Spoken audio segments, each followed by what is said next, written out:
Depuis 2001, le réseau en Afrique francophone pour la télémédecine a été initié avec comme activité principale la formation médicale continue à distance et la téléexpertise. Aujourd'hui, nous avons une plateforme qui est extrêmement performante. Dans un premier temps, les cours que nous avions faits étaient des cours organisés et orientés vers les médecins.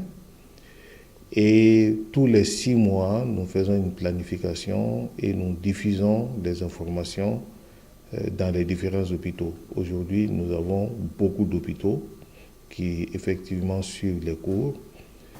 En fait, c'est un dispositif qui vise à contribuer à renforcer les compétences des médecins qui sont en périphérie, qui sont en brousse, des médecins qui sont généralement des médecins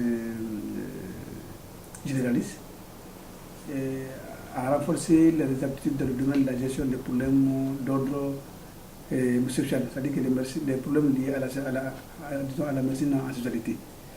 Et comme ces médecins n'ont pas de contact irrégulier avec les médecins experts en la matière, le réseau vise à faire de sorte que ces médecins puissent avoir l'avis d'experts dans des problèmes spécifiques. Il suffit seulement de nous envoyer des résultats au niveau des experts et nous avons des solutions fiables en qualité sur place qui permettent de sauver des vies. Si le bien fondé et les potentialités de ces activités pour le système de santé ne font l'objet d'aucun doute dans tous les pays membres de ce réseau, il est important de noter une baisse notoire au fil des années de l'audience de ces activités, et cela presque dans tous les pays. Assez souvent, les gens évoquent le temps. Avec les activités cliniques dans les centres de santé, ils disent qu'assez souvent, ils n'ont pas le temps d'être connectés en direct à tous les cours, mais beaucoup plus un problème technique lié à la connexion. Assez souvent, à l'intérieur, la connexion n'est pas toujours au rendez-vous ou la qualité ne permet pas qu'il y ait ces cours-là. Malgré que nous utilisons des outils à bas débit, souvent c'est l'absence même de connexion qui pose problème. Sinon, avec les connexions sur les réseaux mobiles, on doit pouvoir suivre ces cours-là. Aussi, il y a le temps d'attente, c'est-à-dire que des réponses souvent, c'est un peu long. Et en plus de ça, le temps que nous-mêmes nous avons dans nos centres. Bien entendu, le directeur technique ne peut pas être la seule personne à faire ces prises en charge, à envoyer ces cas. S'il n'y a pas d'autres personnes qu'on peut intéresser par la situation. Les sages-femmes ont été formées, certes, mais ils sont en train de venir dans la danse pour qu'on puisse envoyer des cas suffisamment pour que le projet puisse être viable. Le projet objet de ce document audiovisuel a pour but de redynamiser la formation médicale continue et démontrer ses avantages auprès des utilisateurs. Les activités ont été organisées à Bamako et en milieu rural, ce qui a permis de suivre tout le cycle de cours avec en regard l'intérêt de la formation médicale continue à distance chez les cibles, les professionnels de la santé qui puissent les attirer vers ce modèle. En fait, la question principale qui taraude les esprits est de savoir si la méthode de formation implémentée jusqu'ici permet d'améliorer les connaissances et par conséquent la prise en charge des patients. Au bout de quelques années, nous nous sommes rendus compte qu'il fallait identifier un certain nombre de structures au niveau périphérique pour voir leurs besoins en termes de formation et faire en sorte que les cours se fassent les vendredis. Donc aujourd'hui, les cours sont effectivement faits.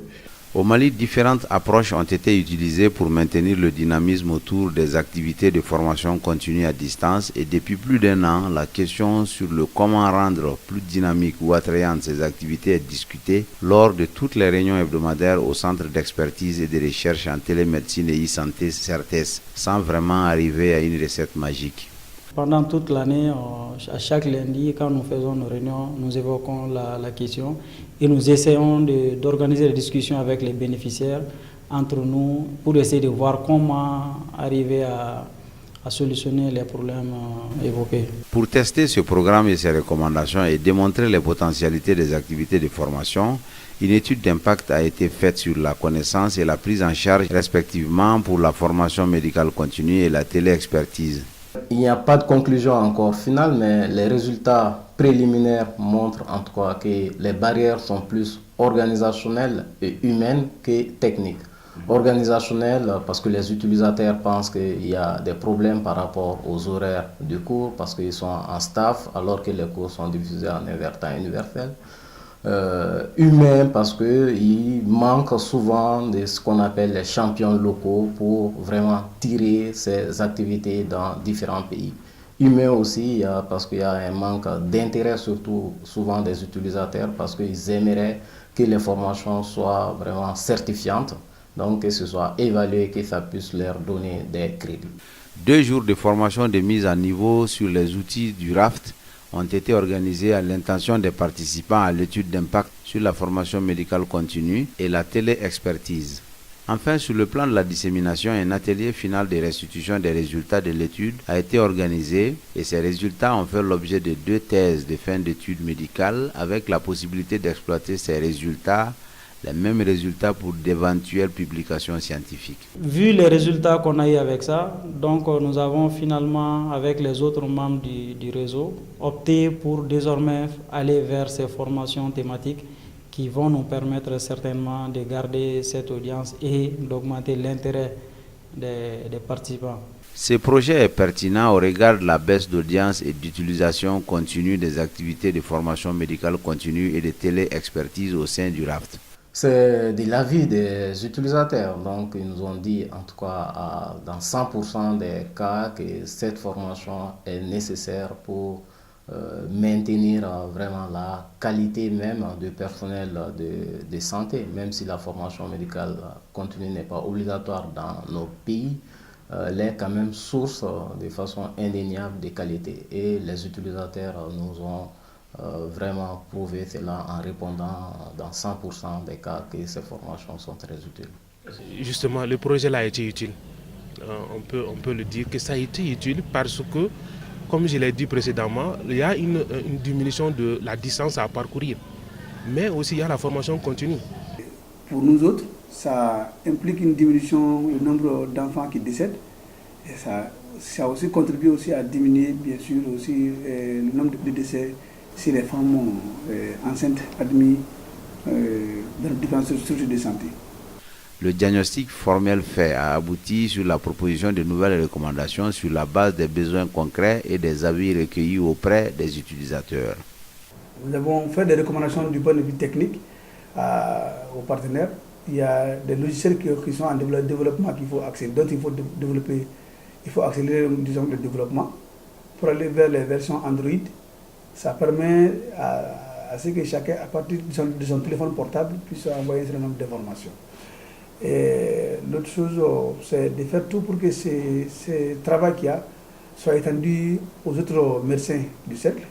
La dissémination formelle et scientifique des potentiels et la dissémination de ces résultats pourront inciter les utilisateurs à une utilisation efficiente des outils du RAFT. Enfin, au-delà du Mali, les résultats de cette étude seront bénéfiques pour l'ensemble des pays membres du RAFT.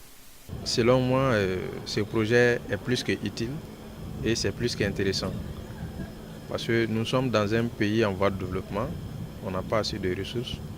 Nous sommes dans des zones vraiment où il n'y a pas assez de routes, les zones sont enclavées. Maintenant, la distance également entre les centres et les centres de santé de référence et les hôpitaux, c'est vraiment un peu éloigné et les pistes également ne sont pas assez praticables. Vu la distance et les délais, avec ces genres de projets, nous parvenons à soigner, à traiter, à aider les patients sur place à moindre frais, à moindre coût et les vies sont sauvées grâce à ça. J'aimerais quand même, si ça ne tenait qu'à moi, j'aimerais quand même que l'autorité malienne puisse voir ça et d'agrandir à plusieurs niveaux pour pouvoir sauver des vies parce que ce n'est pas aussi coûteux que ça. Telle est ma vision par rapport à la chose. Nous remercions les initiateurs de ce programme.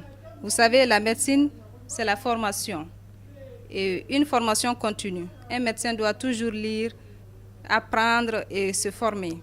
Donc, que ce cours soit pérenne, ça nous permettra à nous les médecins de nous former davantage et de répondre aux besoins de la population. Ces recommandations sont déjà en train d'être mises en application parce que nous avons essayé de revoir complètement le processus vraiment de diffusion de ces cours. Nous avons commencé ce qu'on appelle des smart formations qui ont été testées au cours en fait de cette étude. Au lieu de diffuser chaque jeudi maintenant de façon hebdomadaire les cours, ce qu'on veut faire maintenant, c'est des cours qui sont modulaires, qui sont ciblés par rapport aux domaines prioritaires et qui vont être évalués et donner lieu à des attestations qui seront co-signées par les réseaux et les universités partenaires au niveau des pays. Une autre recommandation, c'est de faire aussi des campagnes de sensibilisation, d'information auprès des utilisateurs parce que beaucoup, malgré, contrairement à ce que nous pensons, beaucoup nous ont dit qu'ils n'étaient pas au courant des différentes activités du réseau. Donc voilà là deux fortes recommandations donc, qui sont en application actuellement.